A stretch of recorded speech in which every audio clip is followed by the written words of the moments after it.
Hi, you're watching India Post Live, India's first web TV news conversation. I'm Shivraj, and today we're discussing how the MCI, or the Medical Council of India, has reduced 32% of MBBS seats, and that may also raise the fear of private institutions sort of stepping in and giving poor quality of education. You can also join in on the conversation by logging on to indiapostlive.com. You can also join in on Twitter and send in your tweets at #IndiaPostLive or @IndiaPostLive. Right, so with the MCI cutting 32% of the seats for MBBS students, what is going to happen next? Will private institutions step in and try and get those students in? Let's take a look. Tension काय को लेता है? तेरा बाप अपुन के साथ है ना, बोला ना. हाँ, तू जा, अपुन का एग्जाम दे के जा, जा. Munna Bhai may have made it to medical school by asking someone else to give his medical exam papers, but the back-breaking competition has just become more cutthroat. Medical Council of India has decided to scrap 1/3 of the seats nationwide. They claim this is being done to improve the quality of education, so the reduction will affect the number of seats in government-funded colleges. While the medical students are going to be the worst hit due to lack of infrastructure and teachers in government medical colleges, the question is, why did it take so long for the MCI to realize that the quality of education is poor? Or is it another way to help private medical colleges mint more money due to less seats in government colleges? So is this really going to be a much more complex issue than it already is? Joining us in studio is Dr. Puneet Bedi, leading gynecologist in Delhi. Dr. Bedi, try and decode for us what's happening, because the MCI is saying that it's a lack of infrastructure, lack of teaching staff, that is forcing it to evaluate states and cut down by 1/3 the seats. Is this a valid perspective? Because a lot of people are slamming that move. Absolutely. The number of seats which have gone up over the last 10-20 years is phenomenal. When I was in medical school, only 1 in 10 medical graduates came from a private medical college and 9 in 10 came from a government medical college. Now, as progressively government has washed off its hands from almost all social responsibilities, including health and medical education, private medical colleges have mushroomed everywhere. In the last 20 years, especially in states, Karnataka we always knew had a problem.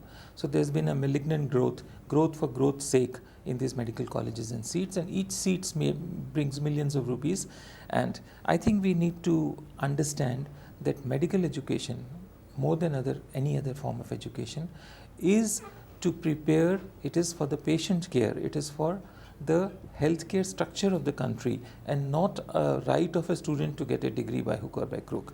In fact, to be fair to MCI, they've actually done it on a case-to-case basis. Just recently, West Bengal was given some relief in terms of numbers. So is this MCI being now a little more vigilant? Absolutely, I hope so. My fear is, in the past they have done similar things, and on ad hoc basis, taking an adequate amount of alternative gratification or bribes, actually then again re-recognized the very institutions they de-recognized for being inadequate. We also need to understand that all these institutions which have been de-recognized were recognized by the same MCI. What are the criteria then that have changed? Have the hospital buildings been pulled down, or hospital beds burnt off or something? No. The issue is they were given arbitrarily and now they seem to have stopped arbitrarily. If they actually improve, if the intent is to improve the quality of medical education, it is welcome. If it is just another administrative announcement or populist slogan, then we'll have to wait and watch. All right. Also joining us in the conversation is Dr. Neeraj Nagpal, who's the ex-president of the Indian Medical Association from Chandigarh, also the convener of the Medicos Legal Action Group. Dr. Nagpal, what do you make of the MCI's latest move? As Dr. Bedi was pointing out, there is a systemic fault, there is a gap, and the MCI is still struggling to meet that. First of all, good evening to both of you. What I perceive in this is a level of confusion at the level of MCI and even the government at this level. On one side, we are saying that there are only 1 in 1,700 doctors available for our population all over the country. On the other side, We are also saying that doctors don't go to rural areas, so we should have BSc community health. Doctors who are trained only for 3.5 years, non-teaching institutions to be brought in. We are also saying Ayush doctors should be given prescription rights for modern medicine. And simultaneously, we are saying the MBBS who are being produced for 5.5 years training in teaching institutions are not being adequately trained. This is simply playing to the gallery, nothing else. The MCI has recognized these very colleges. On the other side, we are already acknowledging that modern medicine can be practiced by people far, far less trained than the worst graduate of the worst medical college in the country. Then what is the sudden reason that 16,000 MBBS seats need to be scrapped? I find this simply playing to the gallery, nothing else. Dr. Bedi, do you agree with that view? Because what he's saying is, it seems that it's very ad hoc. You were saying that before I went to Dr. Nagpal as well. I hope it is not just a slogan, empty sloganism, and they're actually really trying to improve the quality of medical education. I think there's no denying the fact that the complete quality of medical education has really gone to the dogs. Right. And where there should be 150 students in a medical college, there are 300-400 sometimes. So politically, the seats were increased playing to the gallery and for politics, not for improving the health Exactly. In fact, the UPA had last government had put a 10,000 target every year, and they were almost doing that till last year. Which is really a joke. You do not even in a large country with a lot more education than like European countries and United States, you cannot overnight increase the medical seats by tens of thousands. It's a ridiculous proposition. We don't have even a few good medical teachers per medical school. How can you produce thousands of them overnight? Okay. There's a problem. And you have to understand that medical students, it's not their right to get some degree. The whole issue is, this is not the doctors, trade union issues. This is about the healthcare of the nation, which is suffering. That's a very valid point. We're also joined by a student, Dr. Sumit Garg, student from MDS in Faridkot. Dr. Garg, what do you make of the MCI's latest move? And a lot of the specialists and doctors who are talking to us are saying that it's not about everyone's right to get admission easily, but it's about making sure there's some checks and balances on the quality of medical, teaching and the quality of the students coming out of these institutions. Okay, thank you. First of all, hello to both of the audiences. Hello? Yes, go ahead. Hello? Yes, Sumit, Hello? go ahead. We can hear you. Dr. Bedi, you made a point that it is the quality of the healthcare that matters. And do you really think that our present system is producing quality doctors in aspects of the management in the MCI and in the teaching facilities? I just ask you, the issue is 32% scrapping of the MBBS seats. I just ask, is it a bad or a good move? You just said that it's good, but... No, I don't think Dr. Bedi said it was good or bad. I think Dr. Bedi was just saying there needs to be more clarity from MCI on what is the rationale behind first recognizing, then de-recognizing, cutting, and then increasing seats. I think that was Dr. Bedi's point. So from a student's perspective, what is your view? It is more complicated. You must have read in the newspaper last year the NEET drama that happened in our country. You must be aware of it, Dr. Bedi. Sorry, of the? Of the NEET, the common entrance test for the admission for the MBBS. Yes. Dr. Bedi must be aware of it. Yes. So don't you think it is much more complicated? I don't think so that scrapping seat will do anything good for the upliftment of the medical facilities. There was a proposal that there will be a common entrance examination throughout the country for the admission to the MBBS seats. But everyone knows that apart from very few states in India, MBBS seats are sold everywhere, worth rupees lakhs to crores. Are you agreeing with me, Dr. Bedi? So in fact, Dr. Bedi was saying that that is actually an ill that exists in the system. He was actually supporting your view that this is the problem. So I think what he's asking is, can a statutory body like the MCI actually gather more ammunition and teeth, given the current structure of the MCI and the governing of it? Absolutely. MCI was made by an Act of Parliament 1956. Before that, we were loosely governed by some British laws. And its job was to regulate medical practices and medical education. They have never done their job. No doctor has ever been debarred in this country for all kinds of malpractices, from over operations, female feticide, or all kinds of genocides. People have committed rape, murder, they have never gone to jail. Yeah. Because it is not profitable, and you have to take on a very, very strong, very trade unionized medical profession to even put one doctor behind bars, whether it's feticide or any other crime. Now, when it comes to medical education, they, in their private sense, because if it is an obsession of middle class parents to convert their children, even if they're not good enough to pass an entrance exam, into a doctor, that they thrived on this huge industry which grew between the 70s and until now.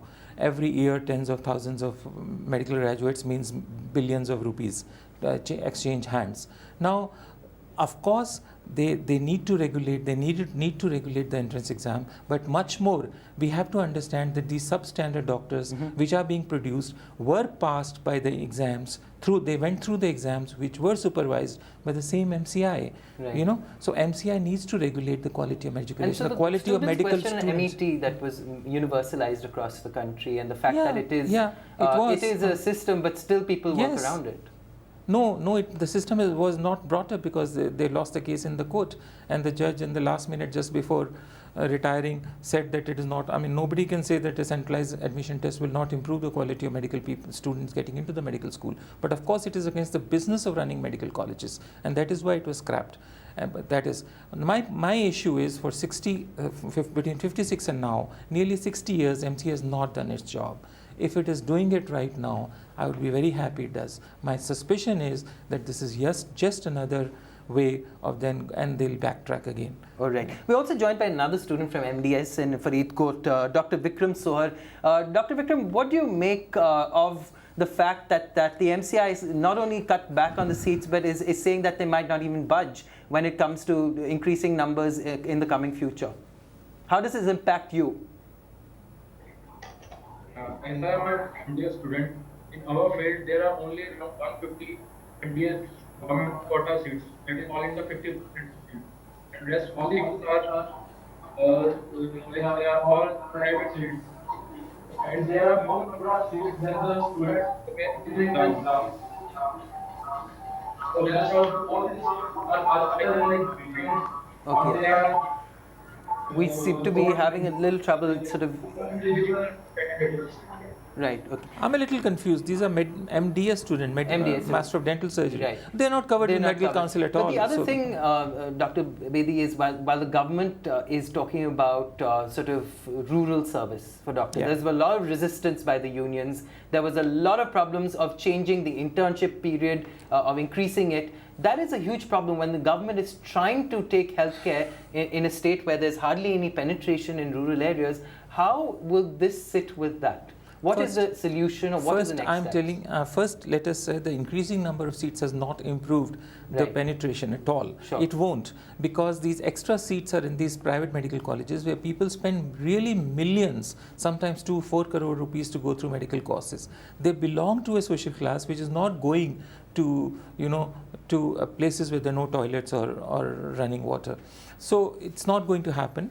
Now, for tens of years now, medical degree in India is used as just a precursor to go to America and make a lot of dollars, which is also changing. There are hardly any doctors going to UK now, and soon I think the pattern going to US also will change. A lot of medical graduates find no jobs whatsoever, and then they go into alternative professions, from media to law to God knows what all. So nothing is hunky-dory. To say that by increasing medical seats, now doctors will have no choice but to go to smaller towns and villages and provide whatever medical care than that, however inferior quality. First of all, if I'm a citizen of India living in a rural area, do I deserve only second and third rate doctors? Of course I don't. And the first rate doctors will not go. producing B grade or C grade doctors from D grade and E grade colleges just to fill up the gap, I think is very unfair. Precedent. It's very unfair. Okay. We need to improve our health structures and somehow convince doctors from going, the existing doctors. If out of nearly 1 million doctors, we haven't found enough to go to the rural area. If there were 2 million or 3 million, I can assure you, still we'll find no one to go to the rural areas. But there are populations abroad where this is where in the medical sort of timelines of getting a degree, you do have to serve. Absolutely. What's the preventing army. Exactly. What's preventing the Indian government? A very pushing strong, that? very strong trade unionized medical profession, and which lobbies, which is signed and can get, and so this, because I said And that also most people, patronage, like you pointed out, from business houses who want to set up institutions. how large, as I said, most medical students are really using this medical degree as a first stepping stone to do some real medicine in US or God knows where,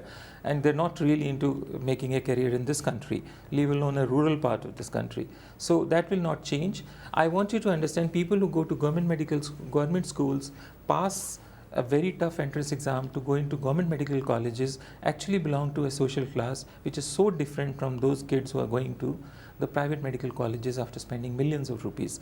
And in fact, if you think that these kids who come from a background which can pay lakhs and crores of rupees to get into medical school will actually finally settle in a village, I think then we need to understand the whole social structure of this country more than the medical health. All right. We're also joined in the conversation by Mr. Ravi Kumar, who's a counsellor.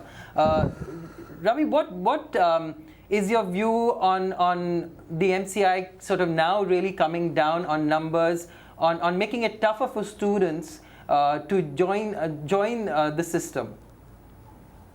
See, actually, going back 5-6 years back, when Dr. Ramadas was the health minister, right?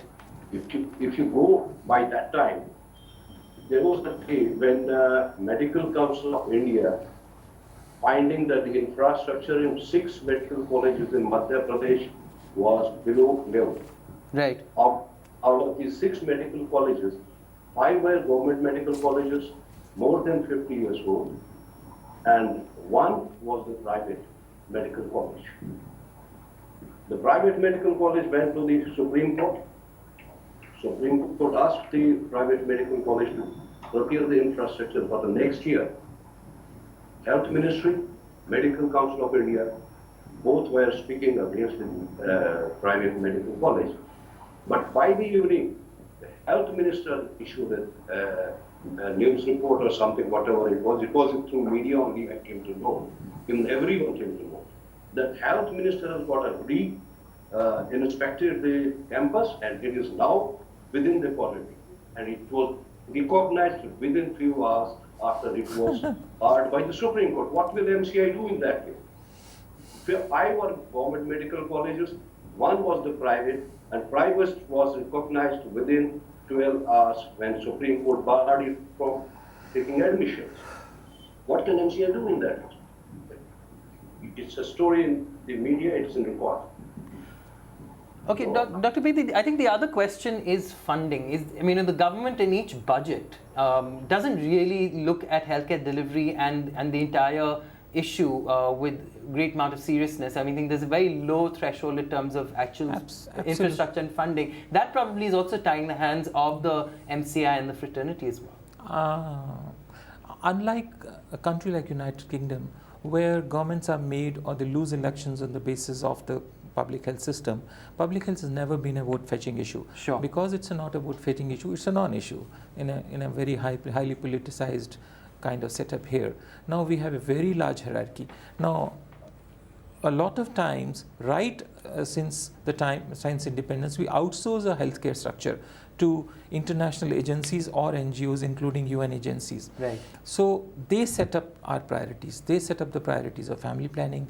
From family planning to pulse polio to tetanus records, everything was completely hijacked by. Now, WHO makes plan according to their priorities of what is at risk to them, while we need to. When organizations like WHO, they are physically occupying offices in the health ministry. So when they make the structures, they used to fund, now we fund them, but that's besides the point. So for example, a Pulse Polio project which was meant for 3 years has gone into well into 15 years, and there's no review whatsoever. All claims that are made are really claims. So even the claim that we're polio free is whatever. I'm not saying they're wrong. I'm saying that have never been evaluated. So a program which was supposed to be for 3 years, it has completely hijacked all health structure. They're not, and all in the name of RCH or reproduction or reproductive health or family planning. All women's health programs are hijacked into this. So we need to set our priorities, and according to the priorities train our healthcare professional. For example, if we decide that our greatest killer is tuberculosis, then we need an n number of tuberculosis professionals. A, make an infrastructure to treat TB patients, and B, train professionals to cater to that. That doesn't matter. Right now, what we are producing is medical graduates who are at best very good at cramming up a lot of MCQs which come handy while passing exams, international exams like USMLE. We are not producing medical education is not focused toward addressing our healthcare priorities. Okay. Dr. Nagpal, you also wanted to come in there on the discussion. I think the big issue is that where there's a huge gap, like Dr. Bedi is pointing out, in the real need of the hour of stepping in and addressing the health issues. We're niggling and debating about the issues of numbers and that sort of thing. Dr. Bedi, I'd like to counter you on the point you made regarding trade unionism among medical professionals. I wish there was a trade union of MBBS doctors. The problem of MBBS doctors is that we do not have a trade union and we just cannot get to speak in one voice. Number two, you also mentioned that MCI is not doing its job, doctors are not being arrested, doctors have not been... let me clarify certain things over here. It is not in the MCI's purview to pass any order except suspension or cancellation of the registration of a doctor. The MCI cannot pass an order of asking a penalty to be paid by the doctor. The MCI cannot order arrest under PC3 and DTA Act, which is a totally separate jurisprudence in itself, and MCI has no control over these things. Number three, I also want to point out what these private medical colleges we are all talking about today. 90% of these private medical colleges are owned or supported strongly with majority stake by senior politicians. Mind you, the government medical colleges have been allowed to go to dogs. Actually, in Patiala Medical College, Amritsar Medical College, if you see, the buildings are coming down, they are falling down. We do not wish to invest. Government has abdicated its responsibility of looking after healthcare, and health education is part of healthcare. It is not separate. You cannot separate health education from providing healthcare to the public, because without producing good talent, you cannot provide that healthcare services. I think Dr. Bedi is in agreement there.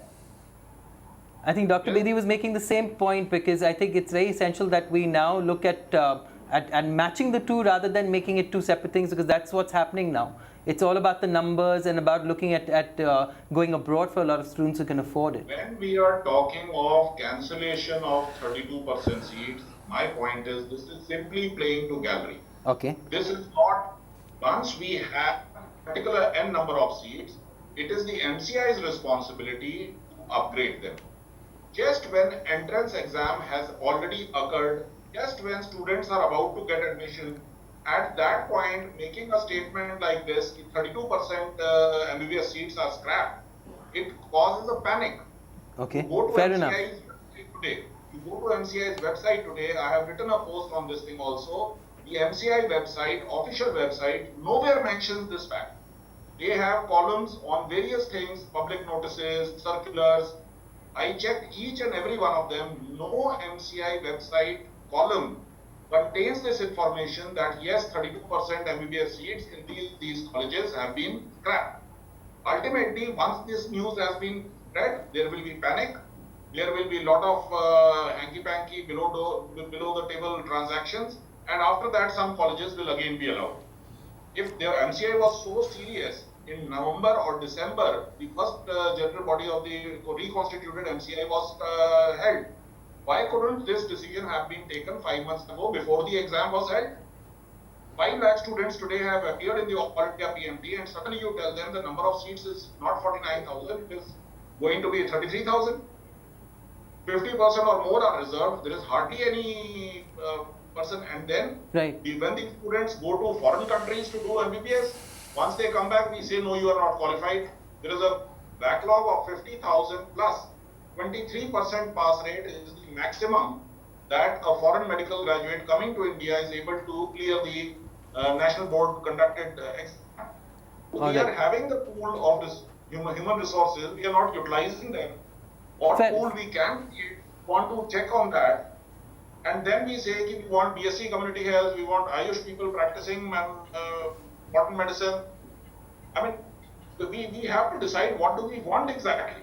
All right, that's a fair enough point, Dr. Nagpal. Thank you very much for your intervention there. Dr. Bedi, just last few words because running out of time. I think, he had a point. You also said that there needs to be now priorities set out and articulated. The current government has held up the MCI and said that, it isn't doing its job. Right. Do you think that's a good thing now that they're putting them on account? Yes, there would be. There are two things. First of all, doctors are not a trade union, they're a traders union. There's a difference between the trade union is honest workers trying to get some rights, while traders unions will look at only their own vested interests, any which way it comes.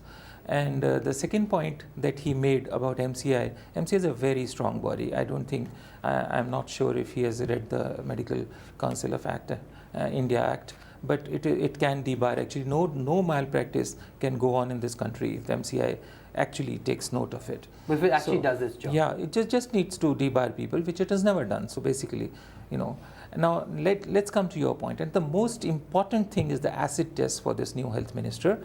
Is it just another time and again they throw these things up and then take money or whatever gratification and re-recognize these third-rate medical schools and ridiculous number of seats per medical college.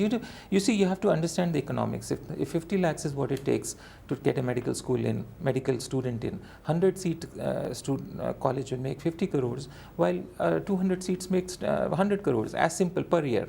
That's only in MBBS seats. MD seats are a few crores per subspecialty. And it's sad because we're playing with lives. Yeah, absolutely. And anybody who pays that, if my dad had that kind of money at 18, I would have never studied, I can assure you. So coming back to the region, I think for Harshvardhan, I wish him all the luck. I wish that he has woken up very late. He actually proves that now this is a different government, as he claims, and they are not open to bribery, and bad medical colleges would be shut down, seats would be reduced, and anybody planning to increase seats for the good of their own college or that of Mother India will have to produce better infrastructure before they admit their next. So no more Munna Bhai MBBSs. The way that they try to popularize for movies. I think Munna Bhai was a very humane doctor. Right. I wish more doctors, even if they were incompetent, were a little more humane. Thank you so much, Dr. Bedi. Thank you so much, all of you, for joining us in that conversation. You too can continue having that conversation by logging on to IndiaPostLive.com. You can also tweet with us, #IndiaPostLive. Thank you for watching.